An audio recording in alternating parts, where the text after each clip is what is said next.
जय जय राम। सिया राम जय राम जय जय राम। सिया राम जय राम जय जय राम।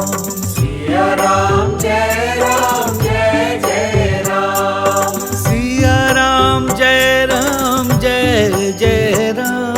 सिया राम जय राम जय जय राम। रघुनंदन जय जय सिया राम।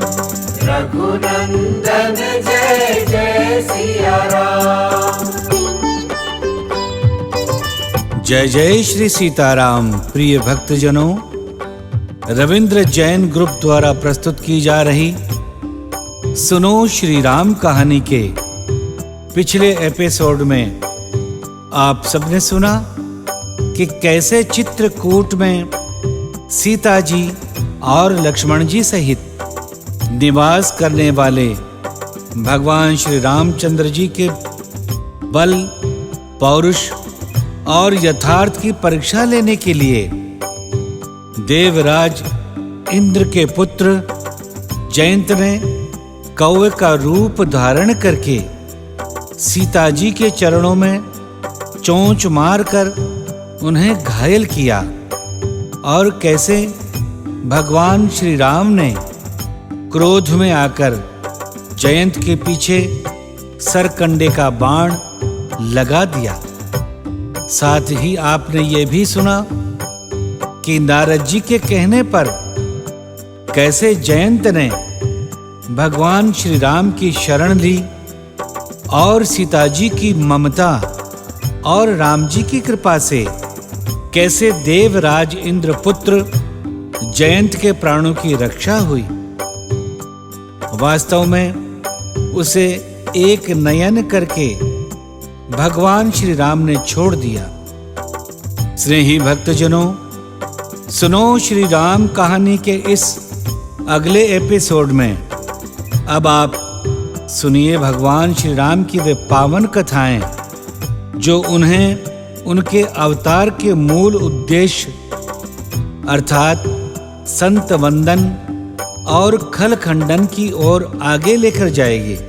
भक्तजनों, इन प्रसंगों के आगे बढ़ने पर रविंद्र जैन जी द्वारा रचित रविंद्र रामायण के कुछ प्रसंग यहाँ उल्लेखनीय हैं। भरत मिलाप जयंत के प्रकरण के पश्चात हेतु पूर्ति में विघ्न पर चिंतित हो रघुनाथ सोच रहे ये बात। 14 वर्ष बिता दिए यदि हमने एक स्थान तो कैसे कर पाएंगे निश्चित कार्य प्रधान। कल करता आह्वान गए लोग सब जान मेरे यहाँ निवास को कहीं और प्रस्थान सिया हमें करना चाहिए। चित्रकूट में कुछ दिन निवास करके भगवान श्री राम ने सीता जी और लक्ष्मण जी सहित और गहन वन की ओर प्रस्थान किया और इसी क्रम में उनका प्रवेश हुआ दंडकारण्य क्षेत्र में। दंडकारण्य में प्रवेश करने पर अपने मन को वश में रखने वाले और किसी से भी पराजित न होने वाले परम वीर श्री राम जी ने उस वन में चिरकाल से तपस्या में लगे हुए अनेक ऋषि मुनियों तपस्वियों के बहुत सारे आश्रम देखे। उन आश्रमों की दिव्यता, भव्यता और पावनता को शब्दों में कहना कठिन है। हर आश्रम से यज्ञ का धुआं उठता रहता था। सांसारिक जीवन का सारा माया मोह त्याग कर ईश्वर के ध्यान और जग कल्याण में लगे हुए तपस्वियों से वह सारा वन प्रांत भरा पड़ा था। उस क्षेत्र में प्रवेश करते ही भगवान श्री राम ने अपने धनुष की प्रत्यंचा उतार दी और बड़े विनीत भाव से एक एक तपस्वी के आश्रम में जाकर उनके दर्शन किए, उनके कुशल क्षेम पूछी और अपना दर्शन देकर उन्हें धन्य भी किया। वन में निवास करने वाले उन तपस्वियों ने जब इतने सुंदर भव्य दिव्य स्वरूप वाले श्री राम जी, श्री सीता जी और श्री लक्ष्मण जी को देखा तो उन्होंने अपने आप को धन्य मानकर इन तीनों का हार्दिक स्वागत, सत्कार और आतिथ्य किया।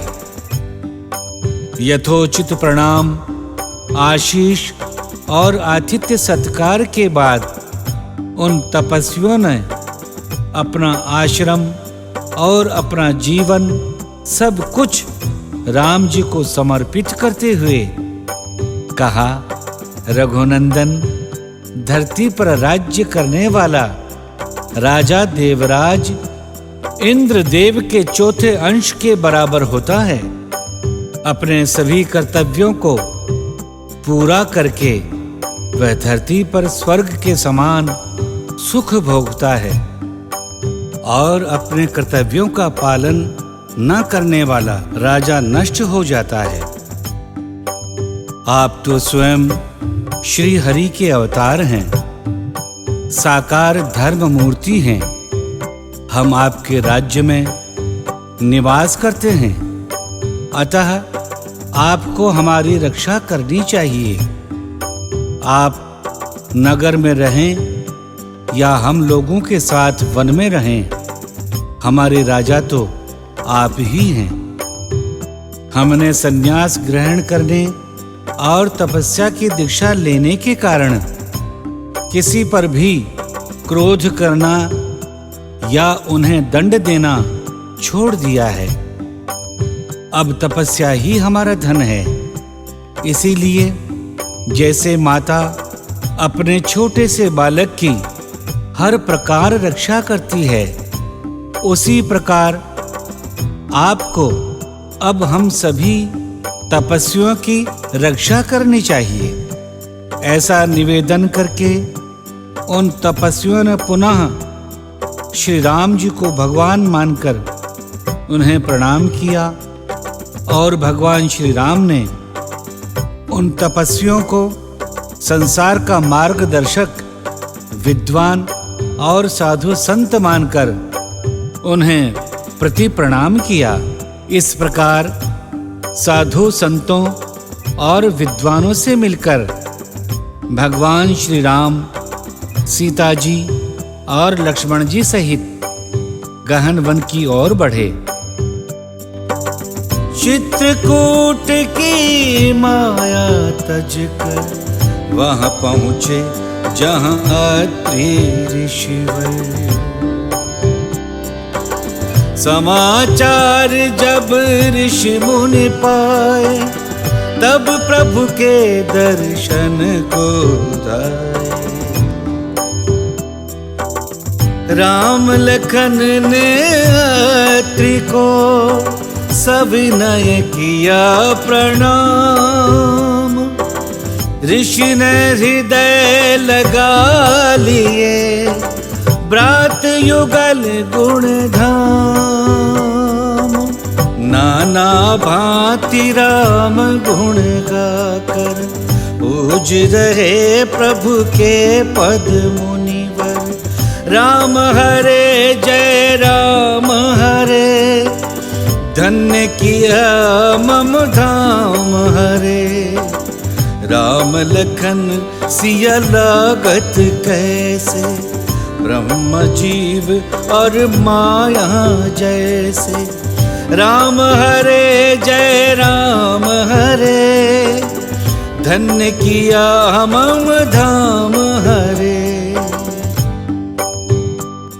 राम जी को सीता जी और लक्ष्मण जी सहित अपने आश्रम में उपस्थित हुआ देखकर महर्षि अत्रि और महातपस्विनी अनुसुईया माता के हर्ष का ठिकाना न रहा। आश्रम में उपलब्ध फल फूल अंकुर आदि लेकर उन दोनों ने इन तीनों का स्वागत सत्कार किया और राम जी की वंदना प्रारंभ कर दी।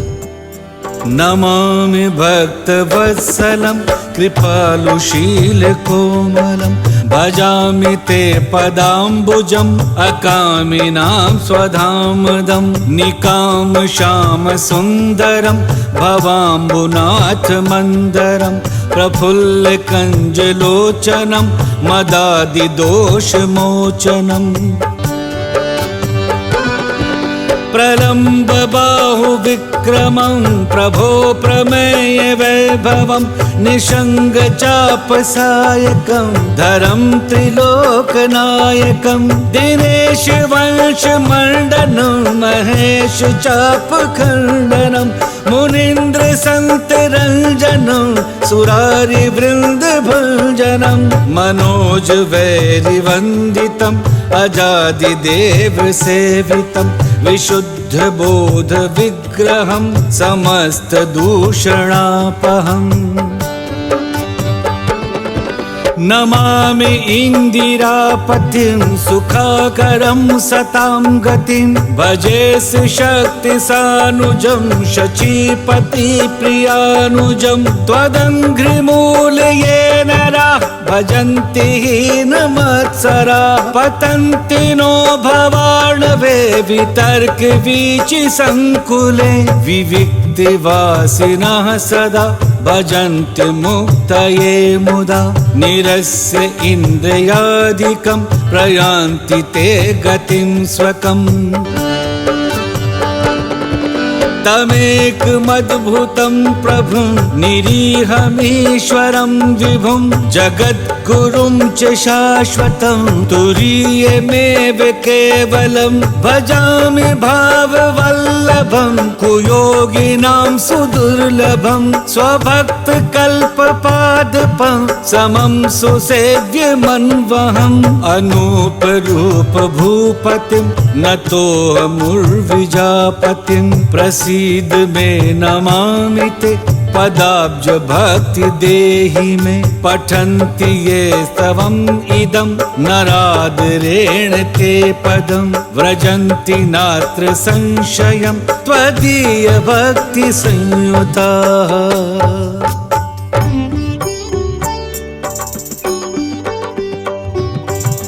बिनती कर मुनि नाय सिरु, कह करि जोरि बहोरि।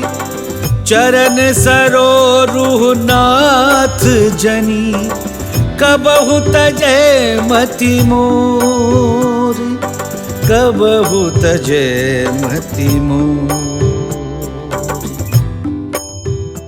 इस प्रकार विनती करके और फिर सिर नवाकर हाथ जोड़कर अत्रि मुनि ने कहा, हे नाथ, मेरी बुद्धि आपके चरण कमलों को कभी न छोड़े। प्रिय भक्तजनों, सुनो श्री राम कहानी में आज की कथा यहीं तक। अगली कथा में हम आपको सुनाएंगे कि कैसे अनुसुईया माता ने सीता माता को नारी धर्म की शिक्षा दी और फिर अत्रि और अनुसुईया का आशीर्वाद लेकर श्री राम, सीता और लक्ष्मण जी सहित अपनी आगे की किस लीला की ओर अग्रसर हुए। इन पावन प्रेरक उपयोगी कथाओं को सुनते रहने के लिए और हमारे साथ बने रहने के लिए हमारे चैनल को सब्सक्राइब कर लें। साथ ही कमेंट करके अपने विचारों से भी हमें अवगत कराते रहें। बहुत बहुत धन्यवाद। जय जय श्री सीताराम।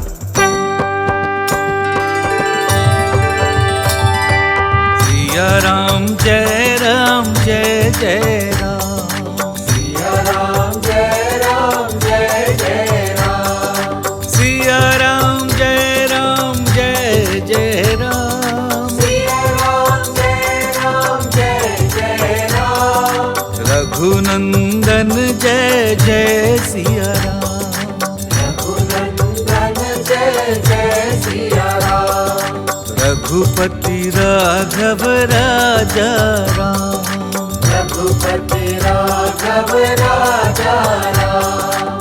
पतित पावन सीताराम। पतित पावन सीताराम। सिया राम जय जय